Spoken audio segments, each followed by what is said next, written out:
সুপ্রিয় দর্শক মণ্ডলী, কৃষক বাঁচলে বাঁচবে দেশ, আমাদের এই লাল সবুজের বাংলাদেশ। আর এই লাল সবুজের বাংলাদেশে যারা কৃষক তারা কিন্তু বিভিন্ন ফসল ফলিয়ে তাদের যে সংসার জীবিকা সেটা কিন্তু তারা চালিয়ে যায়। তবে এখানে আমি এক কৃষকের বাড়িতে এসেছি। তারা কিন্তু নিচের যদি একটু দেখাই, এটা কিন্তু পাট শাক, যেটাকে আমরা বলে থাকি পাট শাক।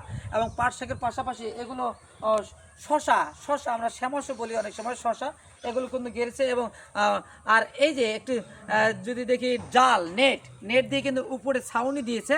এই ছাউনিতে কিন্তু যখন এই শশা গাছগুলো উপরে উঠবে তখন কিন্তু এই নেটের উপরে কিন্তু ছড়িয়ে পড়বে, সেখানে কিন্তু শশাগুলো কিন্তু ঝুলন্ত অবস্থা থাকবে, সেখানে কিন্তু ভালো লাগবে। অবশ্যই একই জায়গায় কয়েক ধরনের ফসল কিন্তু ফলিয়েছে, অনেক সুন্দর ভালো লাগছে।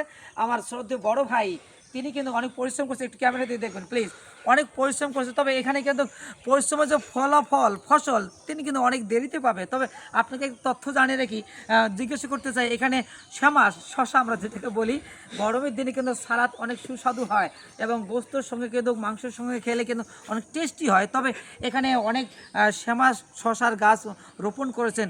কতদিনের মধ্যে এগুলো ফলন ধরতে পারে একটু বলবেন?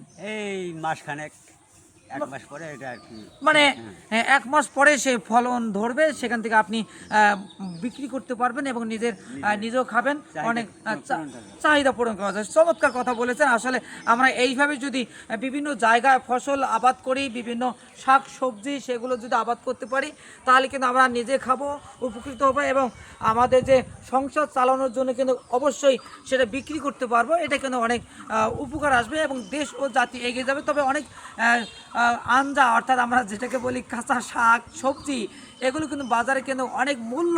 সেগুলো যে আমরা নিজেরাই যদি আবাদ করি এবং সেটা কিন্তু আমরা অনেক উপকৃত হব। আসুন আমরা যারা কৃষক রয়েছে, গ্রামে বসবাস করি, সকলকে দৃষ্টি আকর্ষণ করছি, অবশ্যই আমরা নিজেদের জমিতে আমরা ফসল ফলাবো এবং সেগুলো নিজেরাই রোপণ করব এবং বিক্রি করবো, নিজেরা খাবো, সে প্রত্যাশায় অপেক্ষায়। যদি আমাদের ভিডিও ভালো লেগে থাকে অবশ্যই আমরা কৃষক যারা রয়েছে তারা সবাই অবশ্যই বেশি বেশি করে শাক সবজি আবাদ করব, সেটা কিন্তু অনেক উপকার হবে, সেই প্রত্যাশায়, সে অপেক্ষায়। আল্লাহ হাফেজ।